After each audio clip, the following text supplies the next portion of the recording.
Welcome to the Physio Insights podcast, presented by RunEasy. I'll be your host, Dr. Jimmy Picard. I'm a physical therapist, running coach, and team member here at RunEasy. On this show, we have real conversations with leading experts, digging into how we recover from injuries, train smarter, and use data to better guide care. Whether you're a clinician, coach, or an athlete, we're here to explore what really matters in rehab and performance. Let's dive in. All right, Gabby, welcome to the podcast. It's great to have you here. Thank you for having me. Of course. Well, to get started, why don't you just give us an introduction? Tell us a bit about yourself. Tell the listeners. I know a bit about you, but I'd love to hear you introduce yourself. Yeah. So my name is Gabby Callagy. I am based right outside of Boston, and I own a practice called the RunRx in Somerville in Massachusetts. And we are a out-of-network practice where we specialize in working with runners in both the physical therapy and the personal training setting. And we utilize very heavily gait analysis in the way we evaluate runners, both at eval and throughout their care. My background, kind of how I got to today, I had a background in exercise science. So I was an undergrad exercise science major, spent a little time working as a personal trainer before I went back to physical therapy school, and ended up working in the general setting for a while, busy setting, and then landed. I really was always interested in working with anything that had to do with the biomechanics of sport, repetitive use injuries. I was actually, by trade, soccer, basketball, lacrosse. So I wasn't really a big runner until I got into college and got into running, but I was super interested in either going the golf route or the running route. I was super interested in the breakdown and the biomechanics of certain injuries, and especially repetitive use injuries. And as a runner, I especially was leaning towards that. So I ended up working at the Spalding National Running Center for a long time, where for 4 years, where we were guided sort of by research that was being done in-house around minimalist footwear. And we spent a lot of time working with runners and transitioning them over into minimalist footwear, as well as doing some pretty in-depth gait retraining. So we worked through a pretty structured protocol with that, where we would, be doing a lot of work off treadmill, strengthening the runner, strengthening their foot, their calves to get them prepared for this style of running based on the research at the time that minimalist footwear and forefoot striking would reduce impacts in runners. So we would do kind of a prep phase, and then we would do a gait retraining and a transition to forefoot strike phase as well. And I learned a lot in that time, and it exposed me a lot to, to the research, and a lot was going on. And it also really got me into finding my own autonomy and getting a lot of reps with runners and seeing what was working and seeing what didn't work. I was also simultaneously spending a lot of time training general active adults, but a lot of runners as well, more in the strength setting, and decided that I kind of wanted to separate and do my own thing, because I was finding that I wanted to have my own autonomy and the way we approached working with runners. And the big thing I found is that the current insurance-based setting was kind of failing a lot of the people that I was working with. They were getting denied being able to come in because they were being told you can do all the functions of day-to-day life. But, what I knew for them was that running was a massive part of their life. And it's really for all active individuals, but definitely for runners, where sometimes their goals were being told well, that's not important by the insurance company. And, they were being discharged at points where I would have loved to keep working with them. I felt like I had the ability to continue to create a positive influence on their health and their fitness. And so I opened the RunRx in 2021, kind of tail end of the pandemic. We have grown to 3 physical therapists. And as our name states, we really have just dove into our niche of working with runners and really specializing in working with them. And we definitely have kind of a mission of not only to serve this population. We kind of say runners and the modern athlete. While we see mostly runners, we do just see a lot of people when we define the modern athlete as people who want to take part in higher level activities sustainably through their life, whether that's CrossFit or high rocks or hiking or being the, weekend warrior, frisbee, whatever it may be. So we wanted to serve those people, and we wanted to specialize in runners, but we also really wanted to transform how healthcare and fitness were serving those people, and kind of shifting the culture of things being really reactive and fragmented to being more proactive and holistic and more human centered, and giving runners the chance to, not just rehab with us in a more effective way, but also maintain long-term relationships with us so that we can be a part of their ongoing care and help them not just get better in return from injury, but to get back into hitting some performance goals or long-term sustainability goals or wherever it may be. Yeah. All right. I'm curious. Yeah. So you graduated from PT school, and one of your first jobs out of school is working at the National Running Center. That's right? Yeah. Yeah. Yeah. And when you said you were doing the gait retraining and kind of working with runners in that context, what were you dealing with, like injured runners at that time when you were doing that intro to barefoot running style stuff and the strength work to prepare them for barefoot or forefoot running strike, or was that healthy populations? For the most part, it was injured. We would definitely get some people who maybe were not having a ton of pain in the moment, but could have potentially been referred to us for some reason. But for the most part, those were injured individuals. And it was a lot of times, especially with the commitment to such a big task, such as gait retraining and changing the way somebody moves, it tended to be the people who had failed in many other ways and were looking for some, last ditch effort to how I can address these running pains that I'm having. Yeah. And so while you were there doing this or doing that, sounds like, well, was there some frustration with like kind of like the way you were doing it, or did you feel like there were more options than just the one at the time, or just overall like a good learning experience as you were kind of navigating that? Yeah, I mean, an excellent learning experience. At the time that I kind of shifted over to working there, and again, when you're working like right within the research zone, there's some element of research that's being the focus. And so I actually, when I came in, didn't know a ton beyond like the very basics around minimalist and barefoot running. And this was a few years after the big blow up of Vibram and minimalist footwear. And I think that came on really hard. And it wasn't like,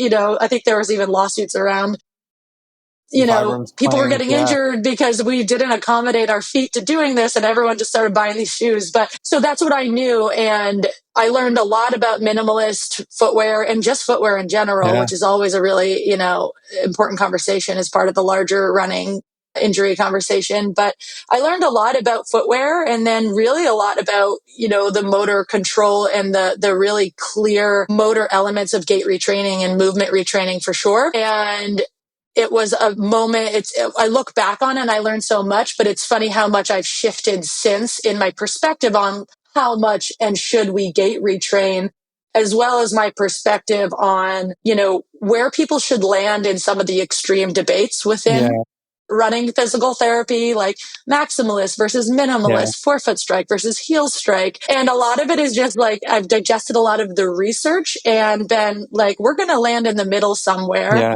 And we have this research that we know, and a lot of times it can combat one another, but kind of it helps guide by kind of finding somewhere in the middle and then recognizing what is out there to help us serve the runner, which at the end of the day is the person that's in front of us, and the research is there, but we need to work for that person. So it definitely introduced me a lot to sort of the more extreme opinions, and then had me kind of shift my opinion on it. When I opened my practice initially, we did a lot of gait retraining. It was kind of what I knew. It was like, okay, gait retraining is one of these tools that we have and we can change the way people move. But I've since really shifted away from that. And I think many people have, just kind of respecting the runner and everyone's unique way of moving. Yeah, I think it's interesting because there's all these camps out here. There, like you said, there's the minimalist camp, the maximalist, and I remember graduating from PT school, and I feel like Hokas were just like becoming the thing.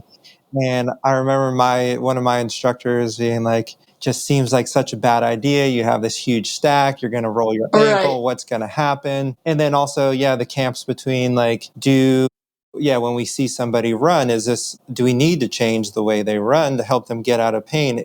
Is there an ideal way to run? Or on the other side do we just do some interventions, some strength work, something to build up the runner to tolerate the way they are running and not change their gait at all? And you kind of see like, there's a lot of nuance there because there's, at least personally, like I see value in, maybe manipulating gait subtly to unload specific tissues while at the same time doing some strength intervention or something like this to build it up to tolerate more. And it sounds like you've kind of you've moved around a bit. Yeah, I think where I land now, and it lands me more in just a place of flexibility, is that I like to stay off of the extremes. And in fact, I'm more extremely passionate about being neutral and understanding the extremes and recognizing them. But yeah, recognizing that, we need to sort of take each runner as they come, and we can't, as rehab professionals or as trainers, be standing too extremely in one of these camps, because you know what, there's going to be a case where it just doesn't apply. In fact, I have still had a number of people where I've maybe transitioned them to a more minimalist shoe or a 4-foot strike. I have found at times there's been compartment syndrome I've seen it work well with at times. And it's usually never the first line of defense is the big thing we talk about. But if I'm having a runner who's coming to us and they've tried everything and they're at the end of the line, and we can try retraining gait in some way in a very educated way, and it's, and what do we have to lose at that point? Then yeah, we'll try it. And Run Easy is really great in being able to do that, because we can do it with true live biofeedback. So we're not feeling like we're just throwing things at the wall and hoping they stick. We can actually see, is this actually helping, at least with the metrics of running health? And then obviously taking some feedback from the runner. But I think especially when it comes to gait retraining, the way my perspective has shifted, coming back to how, the standard practice of physical therapy and insurance is limiting, is that I don't know that people were failing in physical therapy because they weren't changing their way they move or they had a faulty way of moving. I think it was because the standard physical therapy setting doesn't load the runner enough at the end of physical therapy to prepare them for the tasks that they want to do. And that could just be, the clinic and the setting, and it could just be the insurance limitations around like getting them to a point where their bodies are super resilient to hold up to the type of sport that they want to be able to do. I almost see it as like a problem with the profession in general of like kind of underloading, or maybe it's like the system at large that like puts this pressure on us to like get patients better in X amount of time or within X amount of visits. But I think like there's a lot of truth in what you said there. And really quickly, you touched on, using tech to help you kind of uncover what the runner or how the runner is doing, how they're moving. I think you used the term like the runner's health or something like that. If we back up to your time at the National Running Center, you had access to like force-plated treadmills and all that stuff there. So you got into kind of monitoring runners with tech a while ago. What was that experience like? Yeah, it was great because, when we started using Run Easy, it certainly made the sudden need to digest data a little bit smoother, less of a steep curve, because it can be a lot. But yeah, we would get, we'd have the fully instrumented, the full lab treadmill, and we would, get the data from those treadmills brought up to us. And to be honest, in that setting, it was a lot of data and numbers and like these kind of printouts of like the biomechanic researcher data, a lot of similar themes to what we look at with the Run Easy, but it's a lot to digest when it would be brought to us. But we'd be able to see the difference in what was going on. The runner would run barefoot and with shoes on, so shod and barefoot. And then we would just be able to see the differences. And the primary things being that kind of that impact curve that would happen, that tended to happen more often in the shod runner. The runners were hitting the ground a little bit harder because the background there was the research had shown that more cushion, more stack meant harder forces into the ground and therefore harder forces back up at the runner. And it kind of in like the Run Easy speak, it's that absolute value of impact magnitude would be the number that the research was showing was higher. So yeah, a lot of data that was very heavy sometimes to interpret, definitely even for the PT, but certainly for the patient. Yeah. So back then, how were you translating that data, like interpreting it for the patient and like educating them on that? What did that look like? Yeah, we would walk them through the difference of the shod and the barefoot running, kind of along with the researchers there. And we would kind of show to them how the impacts were less when running in barefoot. Now, fast forward to even recent research, we're also, and the belief there is any way we can reduce impact with a runner means less impact, less injury, which is that's a logical theory. But now we're kind of learning that that's not the only thing that contributes to it, that the pull of the muscle on the bone is actually a major contributor to load on the tibia, which can lead to bone stress injuries. And, what we also know as, PTs that work with runners a lot is that different footwears load the body in different ways. So maybe something up the chain at the knee that lesser impact is helpful, but is it going to put a lot more load on the foot and ankle? And is there a history there? And then just the understanding that, in performance to run fast, you have to kind of put a lot of force into the ground to then propel yourself forward. So kind of looking at some of this data and thinking about it in a larger scale and specific to the runner is very helpful. Yeah, it's like an interesting thing. I don't want to get hung up on the barefoot stuff, but I think I'm old enough to I worked at a running shoe store when Born to Run came out, and yeah, I bought into the Kool-Aid. I had a pair of Vibram Five Fingers for a little bit, and to this day, I'm wearing a barefoot shoe right now. But yeah. And we love that for walking around. And that's what I found like pretty quickly as like, especially in my early 20s when I was racing competitively, trying to run fast, it was quickly apparent that a barefoot shoe is not the way to do that.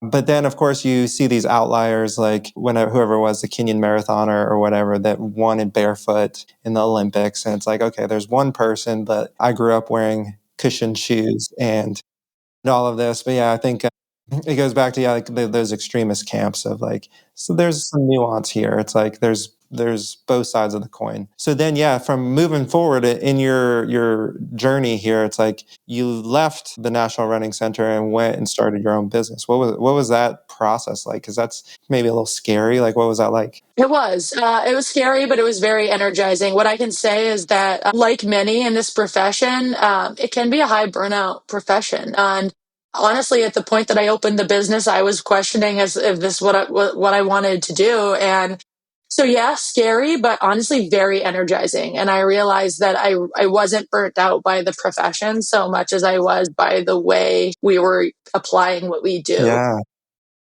And feeling as though, I wasn't treating people the way I wanted to be able to. I wanted to have more time with them, and I wanted to be able to see them a little longer than I might and see them through to the end. So, yeah, scary, but very energizing. And at the end of the day, it's a sport where people are very, very passionate.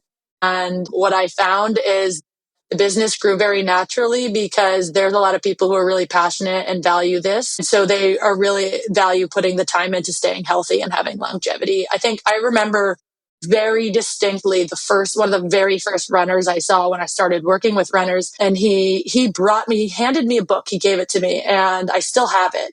And I'm actually right now blanking on the book. But it was about how exercise is so crucial in cognitive development as well. Spark, Yeah, I yes, read there it that is. book. Yep. Yeah, so he handed me that book, Spark, and he told me, he's like, I want you to read this book. Are you familiar with it? And I was like, no. And he told me he'd been going through long, long time of injuries, getting better, and lots of time off the road, not being able to run. And he told me for the first time in my life, I'm checking off anxiety, depression on my health history when I check in for appointments because I haven't been able to run. And that has stuck with me forever, is that like, the system, wants us to get people back to being just status quo, but we're not appreciating this element of it and what just generally exercise, but especially what running means to so many people. It's their mental health. It's their physical health. It's their mental health. It's their social circles. It's their run clubs and the people they're with. And so when they're not able to go out there and do that, it just affects them on such a level that I think when you realize, when you're in this world of working with runners and you realize how passionate they are, you realize how much they're willing to make the effort and come work with a specialist to make sure that they can do this now and long into life. Yeah. So when you started the business, and I can relate to your experience of like being burnt out or at least on the verge of burnout and then feeling that energizing quality of like, digging into starting your own thing and like, gaining that autonomy to talk to the patient the way you want to spend the time with them the way you want to. But when you started, was that the original goal was like to provide the space for the runner specifically to be with you from like injury to performance through that spectrum? Was that kind of what you were setting out to do? Yeah, for sure. I think, especially with the runner and probably many different sports or, golf, whatever it may be, that people get really passionate about these things. And the runner specifically, what I've found when I talk to new patients or interested patients is the very common thing I hear from people is, again, many of the times they've had failed PT in the past, and common themes I hear is that they just didn't understand me as a runner. I don't think unless that rehab professional is a runner in some way, and that's a spectrum, how we identify how many, whether it's you run 15 miles a week or 70, but like identifies as a runner, they don't quite grasp the holistic piece of it. So, runners are being told to just stop running because that person is more of a generalist. They just don't understand the depths of, the ways that affects them emotionally, but also it could be counterintuitive to, well, they're getting weaker by not running actually. And you're telling them their root causes that they need to get stronger. So I hear all the time that people are just not feeling heard, or I hear these discharge points that feel so like not okay. They spent 10 weeks working in rehab, and those whole 10 weeks they were not running. And then they got to the point where within the last PT appointment, when they're being loaded a little bit, but not heavily, they're being told, okay, you graduated, go back to running now. Yeah. And if that person's a 70-mile a week on average runner, I mean, at some point, yeah, they're good jumping around maybe or doing some basic exercises in PT, but are they going to hold up once they get out to the road? Yeah. So those are some of the common things I hear, and why I felt like it was so important to provide a home for runners where runners knew that they were talking to people who understood them holistically, the way that they approach running, what running means to them, but also understands the clinical approach to it and the way we treat running injuries, the way we train with runners, and really have a true understanding of the ways that we can get people better. So you kind of emphasize the value of the running specific PT with your practice. Do you train your staff in a specific way to help like educate them on how to do this stuff? Or are you just like picking people who are already have those qualities? Yeah, I mean, definitely a requirement to work with us is that you have to be a runner.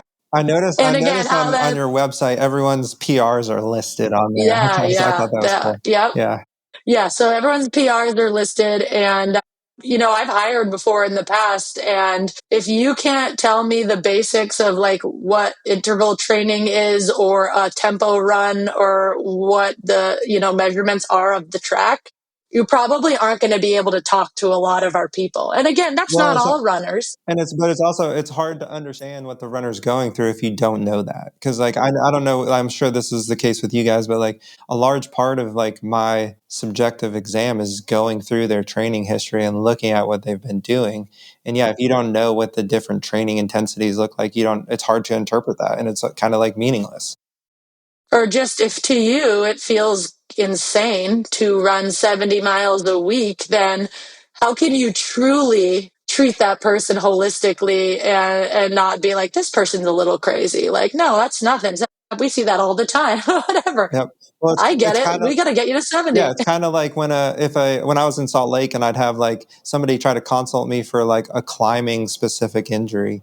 I would just very Mhm. quickly, I can't talk the lingo. I have no idea what like a V6. I'm like, I don't know what a V6 is.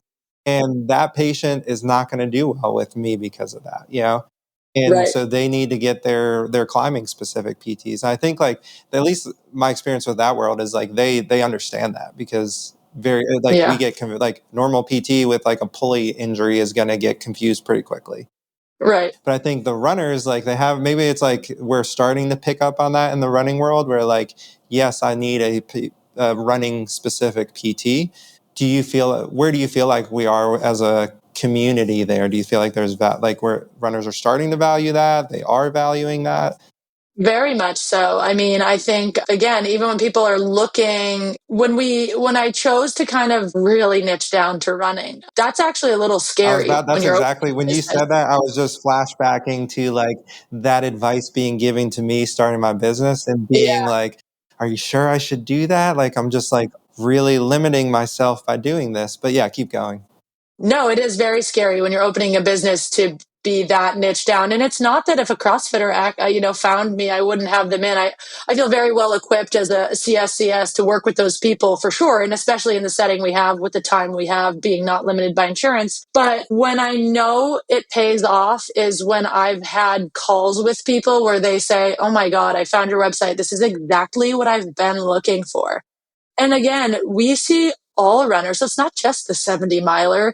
It could be the person who just wants to be able to go to run club every week, or, the hobby runner who just likes to run an annual marathon and they don't have time goals, but it's really important to them. So when I hear people call and say, oh my God, this is what I've been looking for, that's the goal, is to make sure runners feel like here's where you should be going if running is important to you and you have an injury related to that. Same thing with staff and bringing staff in. I had a staff member in an interview say, I thought I was being punked when I found your website and I was looking for a job. Like, this is exactly what I want to work with. It was just too good to be true.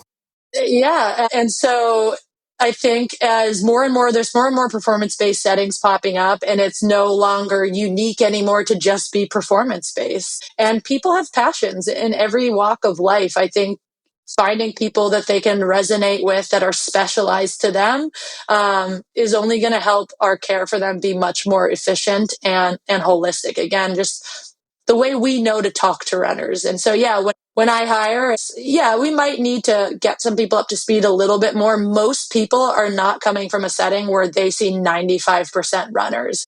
Most people are coming from a setting where they're in a general practice and they're the running PT there. They're like the go-to for runners, and their caseload maybe has like 40% runners at the end of the day. So we'll train them a little bit more on gait analysis and interpreting data and things like that. But at the core of it, I just need a person who gets it and knows how to speak the language and be able to work with runners in a holistic way. Nice. Yeah, I love it. So then you kind of mentioned this just a second ago, but using gait analysis or getting your staff using gait analysis and the RunEasy system, like how do you feel like that is influencing your patient care, buy-in, things like that?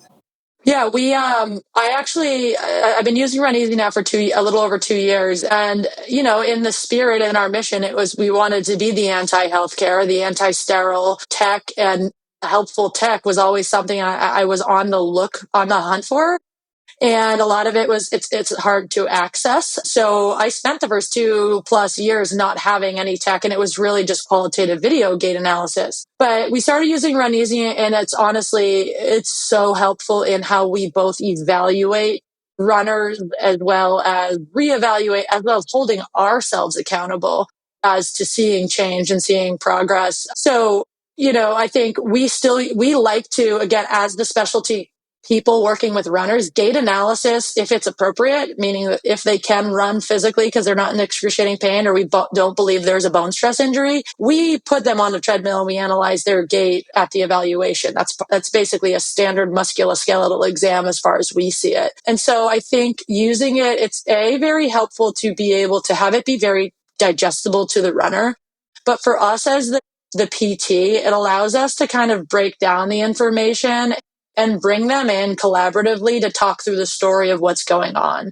And we really emphasize a lot when I'll talk to frustrated runners who have had failed experiences in the past or frustrating experiences in the past. Sometimes they won't even know. I'll ask them, what was the PT you're working with? What was their working diagnosis? What did they think? It was like, oh, I actually don't know. I don't even Oh my know. God, And I was like, okay. it's so funny when that happens and frustrating. I mean, it's not funny. It's frustrating, but yeah. It is. And even then, I also tell my staff is like, a diagnosis is great. If we can say like, okay, this is clearly Achilles tendinopathy, that's helpful. But we more focus on the why of what's going on through the data in the exam versus the what. And especially when you have a runner who's got a long history of injury, or many runners, it's like, oh, I have this. They have the list. I have the hip and also my foot and also this knee and the right knee and the left foot.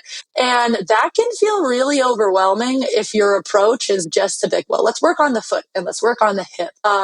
And talking through the ways we're going to fix each thing. And instead, we really just try to tell them the story through the data and the exam and the history of like, all right, here's what we see that's happening. Yeah, you're hitting the ground really hard, and that's not necessarily a bad thing, but what we're seeing is you're not absorbing the shock well. And that's a place that we need to explore and we need to work on. Or, we've had the runners the super bouncy high performer runners. And it's like, yeah, you're a really bouncy runner. We can see that now with the data. It's not right or wrong. It's the way you run. And you haven't been strength training or doing plyometric training. And what's going on is that you're going up really high in the air and you don't have the strength and the power to back it up. You're hitting the ground really hard and you're having to absorb it. So we can tell that person that, like, we're not going to get caught up in the nitty gritty of each individual thing you're dealing with, but here's what we know. We need to work on your ability to absorb shock. Here's how we're going to do it.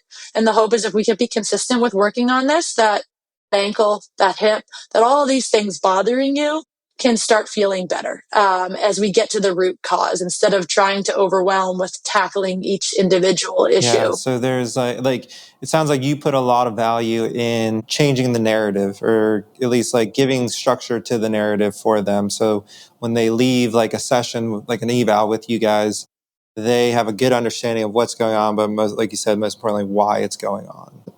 Yeah. Yeah. And I think all the time, especially with runners, but anybody, they get on WebMD or, if they're a runner, they've had a number of injuries. So like, oh, yep, I know what it is. It's runner's knee. And I'm like, okay, do you know how to get it better? Because runner's knee is just the diagnosis, but what's the journey? What do we have to do to get this runner's knee better? Why is the runner's knee happening? And so I think it actually, by getting to tell this story, it can provide some relief for the runner and often for us, especially a frustrated runner who's been in PT. The last thing I want to do for that person is give them the same thing they were doing before. Yeah. And that's something where, you're like, because a lot of times those people are coming, maybe they're expecting some quick fix, like you're the guru, or some magical exercise that they just, nobody's prescribed to them yet. Yeah. Yeah. And so, I just think it's a really great way to be able to show them a little bit more about, like, here's your physical story and your history. And it also lets us, tell a story with, being very transparent. Like, this is kind of my working hypothesis. This is based on what we see, but, we'll travel this route. This is what we think we need to do. Let's work on it. And now let's evaluate again and see where we're at and see if we need to shift or see if what we're doing is working. But I think the thing that's most stressful for runners who are constantly injured or have had failed PT or elsewhere is just not knowing what the path forward is. And very often I will tell people when I talk to them coming in, I'm very confident we can find some actionable or unique or different path for you by using some of the data that we're able to capture with running and jumping. Yeah. All right. So, and with tech and data from RunEasy, like you're going to always do this as part of your assessment. And then you're looking at the metrics to help guide intervention and help plan out the story you're telling with the patient. Are you using any other tech to help with this? Not really any other special tech right now. We've just started using the jump modules. So, I know the force plates are really big. Essentially, we're kind of using the jump module to fill that role and being able to look a lot more at the capacity of the runner, especially the plyometric capacity, where kind of coming back to like incomplete rehab, that happens a lot. That's where I think a lot of things stop short is that ability. But right now, as far as the tech we're using, that's the big one. We are using a platform now where for our home exercise programming, where it's actually a platform that also the runner can sync all their wearables to. So kind of envisioning a situation where, coming back to that holistic look, if runner comes in, we can see we have their home program, but we can also see what their sleep has been in the last week, what their recovery has been, and how that pairs up against that heavy, maybe they're doing a lot of heavy mileage. If a runner, even when we see runners in the performance and prevention and training setting, if there's any frustrations around, like, I don't know, I'm just out there and I'm feeling slow and why? And I can like, well, looks like you've been sleeping 4 hours. What's been going on? Maybe it's time to like take a breather, take some rest, and then we can really still continue to treat in a very, very holistic way and go above and beyond what the standard has been in the past and dive deeper into opportunities and suggestions that we can give that runner beyond just the basics. That's awesome. Yeah. So you're digging in more into more than just like training volume and training load, looking at like life load, stress, sleep. Mm-hmm. I'm just curious, like from a clinician standpoint, are you digging into diet, nutrition, things like that, or do you pass that on? Yeah, I mean, for sure. I mean, we're treating runners, so bone stress injuries are always at the very, very top of our mind. So nutrition has to be a piece of it. So, I think as runners ourselves and as, more sports focused PTs, we all have that base knowledge at the very least where we can make recommendations about, very generally, I can say, I feel like you're underfueling or overfuel, very rarely overfueling, more underfueling. But yeah, we like to be able to speak on it, the basics. There are some people who, you don't realize they don't even know the basics of timing around running and things like that. But when it gets beyond the basics, we have a really good referral network with some more sports and running focused nutritionists that we'll refer to. So definitely it's an important topic when it comes to certain injuries like bone stress, and we'll cover the basics of it. But once we feel like it's above our pay grade, we kind of start pushing them off to the right person. And there's just one thing I've learned working with runners and even the nutritionists we've worked with, you can't really just assume. We've had people where the nutritionist is saying you actually need to eat more. They've gained weight, but actually the reason that you've taken on weight is because you need to eat more. So for me, I don't know the intricacies of that. So that's kind of where we'll call in the people that we want to refer to. And we really prioritize, a smooth handoff with that too, and not having patients kind of running around navigating the healthcare system blindly. We want to make sure there's a very clear and smooth handoff with anything like that. Yeah. Can you dig into that a little bit more? So you kind of see the PT as almost like the quarterback. You're helping guide care in more than just the injury. You're looking at all this other stuff, even into the performance side of things. So yeah, can you talk on that?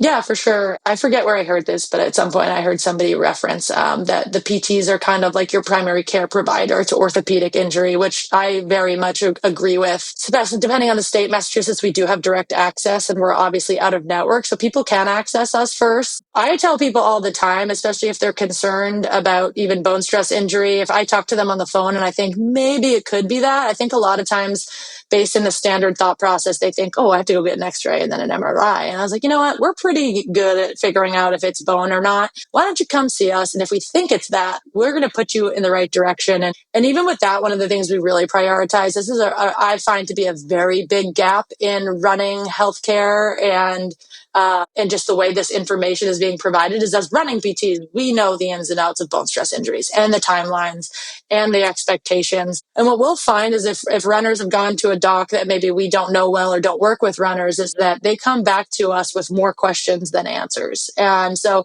we will hand them off and we give them a sheet or questions like, here are the questions to ask in your doctor's appointment. What grade is it? How long am I off running? These are the questions that I don't think get answered by MDs who maybe don't work with runners as much. So we really like to make sure that we're handing people off and being the point person, working with runners in Boston, as we've created like a really great network of doctors, nutritionists, and sports psychologists that we really truly trust. And so we want to help be the person that can refer people out. And it's part of why I think being able to work with people over a longer period of time is so great, because what I know is, let's say they're coming in for rehab and, the point of the standard discharge in many standard healthcare practices, we obviously want to rehab them beyond that. I want you to be actively progressing your running while we're rehabbing and say, all right, here's what the next 2 to 3 weeks looks like. Let's spread out our visits, go run. And maybe the last few weeks or months of rehab, it's a longer timeline, but it's less visits where, okay, I want to actually check in with you. If you're like that 50 to 60 mile a week runner, great. If you're running 10 miles a week without pain right now, that's not me being able to say, great, we won, we did it. You're not where you want to be. So let's check in on a monthly basis and make sure as you're increasing your volume that you're feeling good, that we're treating anything that's popping up and navigating your strength plan accordingly. And then we find a lot of people that just continue to work with us, and that can look really different. It can be that just they trust us so much and they want us to hold them accountable and they train with us or have continuity care with us on a weekly basis. Or we have a lot of people who will just check in more on a monthly basis. And that session can be any number of things. It can be put me through a workout, update my exercises, or it could be it could be consultative. Let's figure out why I'm just feeling suddenly off. We can get them on the Run Easy. We can talk them through the running volume they're doing.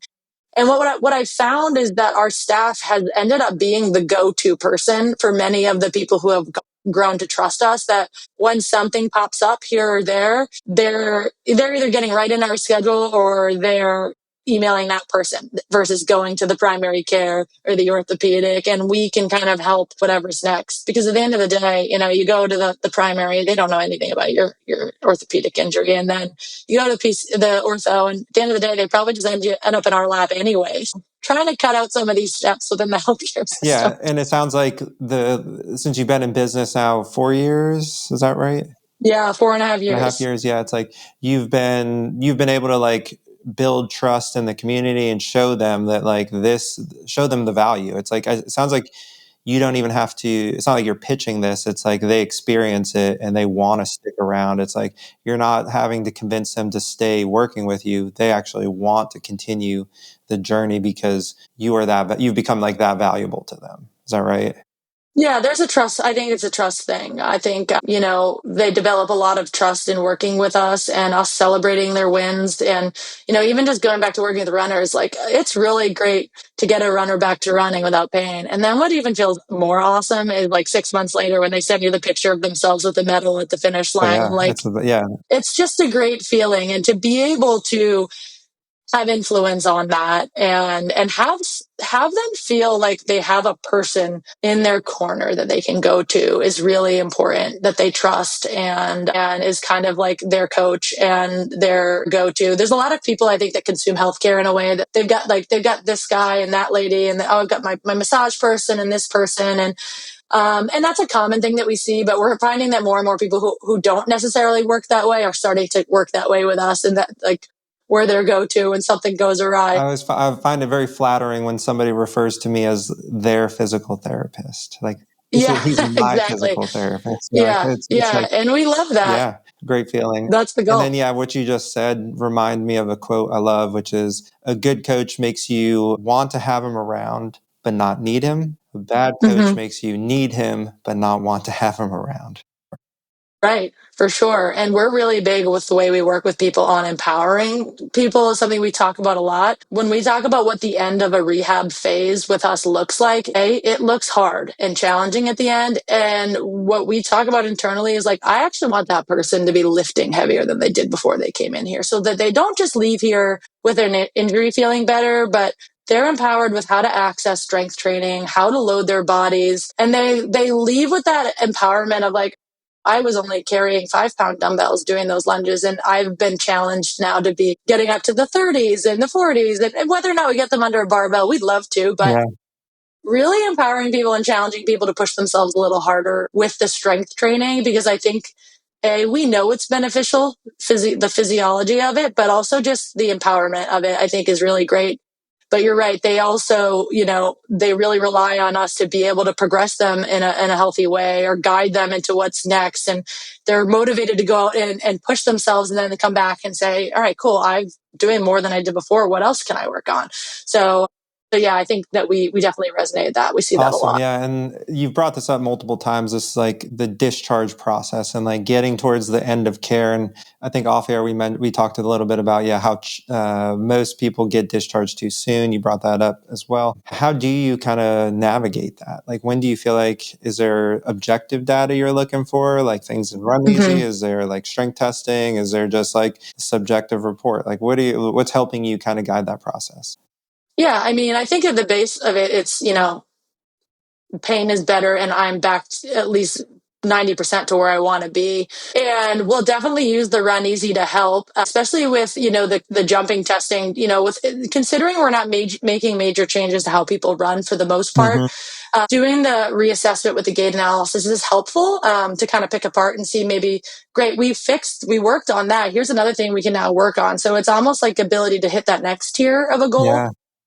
So it does provide that insight, and the jump testing is new to us. So we haven't really brought it into that like discharge point, but it certainly helps with, is it safe to run? Are we dealing with a massive asymmetry here, left to right? Is there confidence, beyond just subjectively watching them single leg squat, single leg jump? Are they actually like really asymmetrical here or what's going on? But even internally, we've even stopped talking about the word discharge in the way we kind of usually think of it. It's really just, again, the relationship with us can look like that initial 10 to 12 visits of like rehabbing. And then also like, let's spread things out. Let's see you through. You can come see me once a week or once a month now as you get up to that 70 miles a week, let's say. And then at that point, if you want to keep working with us, you can still come in. We can work with you with strength training, or we can do this kind of consultative monthly thing where we get to reassess and redirect. Cool, you're working on a lot. Like, here's the next thing we can address and help people achieve more so those performance goals as well. And so, yeah, we almost are like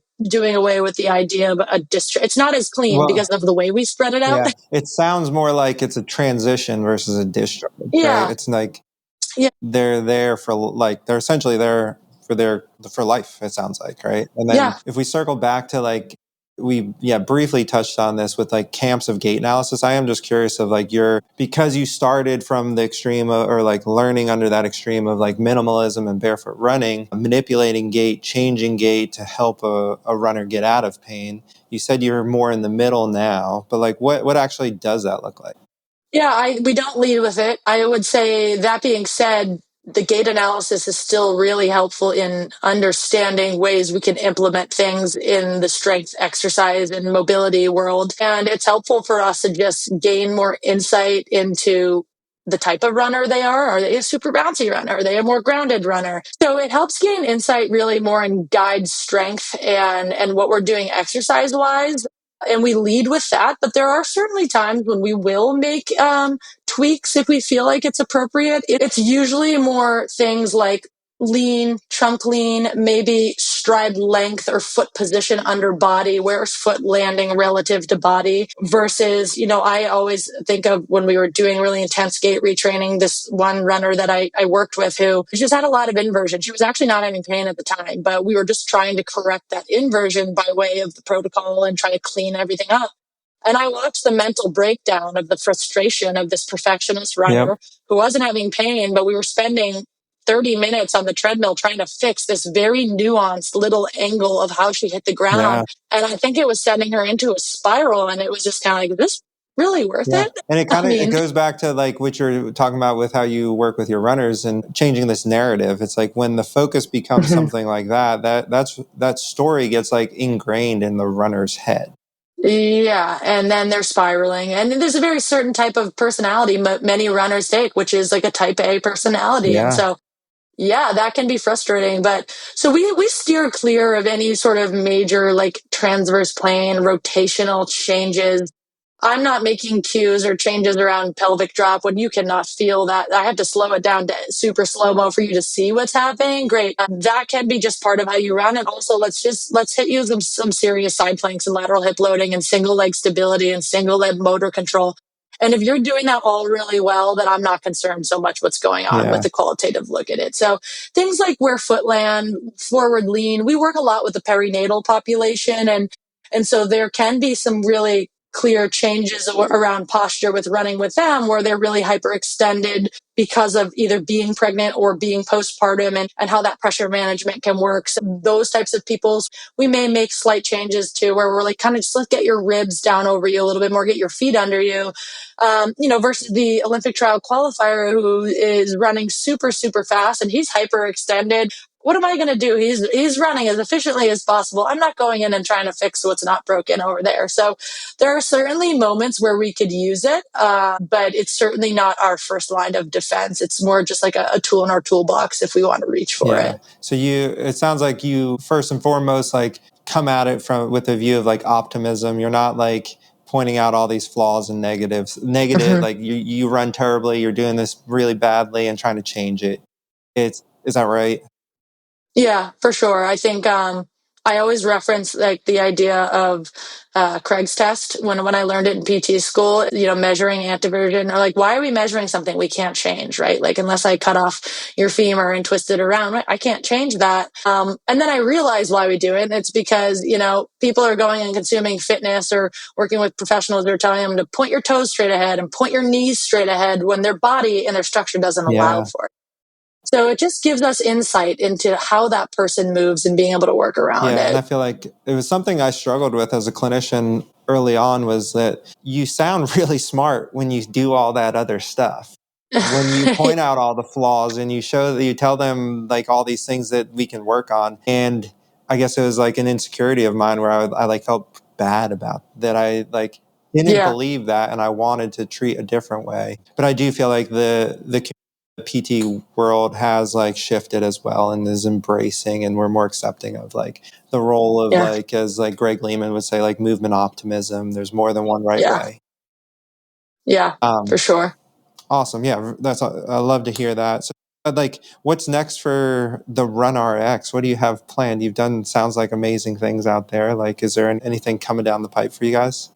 We are, we're growing within our space, and we're always growing clinically and wanting to learn. Coming back to like the tech that we're using, one thing that I've always been passionate about is ways we can better serve people remotely and virtually. I think I've never been a big believer in if you can go see a physical therapist in person that you should consume them virtually. I think it limits us. But I also see that a lot of times that our runners are consuming fitness professionals online that are not necessarily qualified. So, what I really dream about is the idea of utilizing the advancements in tech and with the ability to serve people in different capacities, whether it's, somebody who's living in a rural area who doesn't have access to certain professionals, or if it's just that we have somebody who wants to consume us in a different way. The ability to try to start utilizing, I think while in the past I've viewed that it's really hard to be a PT or to work with people virtually, what I'm seeing is some of the capacities that we have now with tech actually may make it a lot more efficient with our time. So to me, it's a way that we can reach more people with our expertise. And I think it also, again, we have a very twofold mission of changing the model for both the patient and the client, but also the PTs who maybe are burnt out by healthcare, and giving flexibility in the way we work with people. And so that's kind of what I think is our vision long term, is trying to add some sort of service where people all over can consume us, and we can kind of share our expertise with people who want to access us in many different ways. Yeah, I feel like that's a common thing. Like you hear now, it's like moved across the country recently, and I'm an eval with somebody after this that's in Salt Lake City, and I think like Yeah. I was his physical therapist when I was there. He wants to keep that relationship going, and I think for a lot of these running, especially with the community of patients that we work with, that the virtual stuff works surprisingly well. Like you said, like Yeah. if you have a good local person, go to your good local person. But I think Right. like Yeah. for like, especially like you got a group of therapists there that you trust and that you know are good. It's like, yeah, why not share that with as many people as you can? Yeah, and I think that's kind of, it comes back to the trust idea of like, yeah, I do have a person I could access locally, but I trust you and I want to work with you. And yeah, we have a long-standing training client we've worked with who recently moved and is now continuing with us virtually. I think in the post-COVID world, you see telehealth became this big thing, and I will be the first to admit that I was, played devil's advocate of like, what can we do virtually? Like, I can't really help people virtually, and what tech is helping is actually maybe opening that up to be more effective. And that's super helpful. Yeah, and this is more like insider info, so we'll see if this gets edited out. But with Run Easy, I've been experimenting with like our remote app where I have like 3 belts out in the wild right now with runners I coach or like rehab coaching clients, where I can do a fully virtual gait assessment now and get the data from the Run Easy, and it's incredible. Like it opens up so much more to get objective data across the country, and then I think in the space that we work in with the time that we're able to give to the patients, there's tremendous value in it. Right.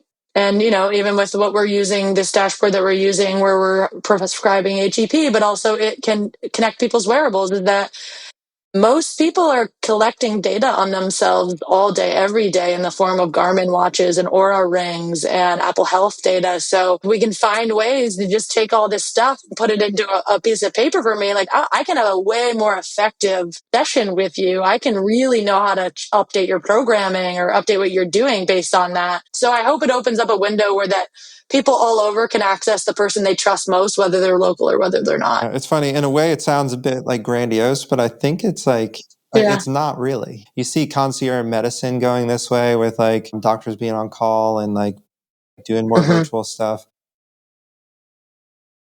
I took a course at CSM that actually it was about innovation in healthcare. And the quote was like, if there's any industry that needs a dose of innovation, it's healthcare. Yeah. And I would agree. And so I think it's good to have these big grandiose thoughts of what we could do to make this a better process and be a better service for people. Yeah, and so I think like the profession seems like needs more people like you doing things like you're doing, moving us forward, because we talked about this on our like the first time I met you, where we talked about PT just being an undervalued service for the most part. Like with a $20 copay, $40 copay for a long time, I feel like that's what the world or the community perceives as the value of PT, is a $20 or $40 copay. Yeah, and I don't think until we do something, I don't think that's going to change. I think the insurance systems and the healthcare is in this country, like it's not going to change unless we kind of put ourselves out there and show people our value. And so I think that's something that we find to be very important. And what I know is the people that we've had the chance to work with, they see it. And at the end of the day, as long as those people see it, that's all that matters. But I do think that like as physical therapists, we are so undervalued within the healthcare setting until the person finds the PT that they trust most and realizes that they can be such a big influence on their life and their longevity and how they move and how they feel. We talk about it all the time. Like, yeah, if you want to work with me every week, I believe very strongly that you'd feel better than you did if you didn't. I know that, if I had the chance to work with every one of you every week for an hour, I do feel confident that all of our staff would be able to make sure that you feel better, you move better, you're stronger, and you have more longevity. So being able to get access to that and that level of skill, I think is super important. Yeah, and it's like, it seems as though when you give a motivated PT the space to like operate in that way, they're going to do really good things. Mm-hmm. You put them in a box and you give them a patient every 15 minutes. We've seen what happens. Yeah. So yeah, I think it's rarely the PT. It's more so the structure that they're working and operating under. 100%. Yeah. Well, Gabby, I think that's a great place to put a bow in this. Yeah. What I would say is keep doing what you're doing. Keep pushing the profession forward for us. Where can people learn more about you and the RunRx? Yeah, so again, we are in the Boston area. We're in Somerville, just right outside of Boston. We are on Instagram at _RunRx, and our website is run.therxmovement.com. We do have a virtual training platform. So people who are not local to Boston, we offer a virtual training program that we designed on our website. But if you're local, we're right there in Somerville. And hopefully, if you're not, we have some stuff coming down the road that we can offer. Awesome. Love it. Yes. And if you're local, go get some kombucha from you guys too. Yes. Kombucha and cold brew. That's the top off. That's the cherry on top to be the... Yeah. All right, Gabby. Well, great chatting. And yeah, we'll talk soon. Yeah, likewise. Thanks, Jimmy.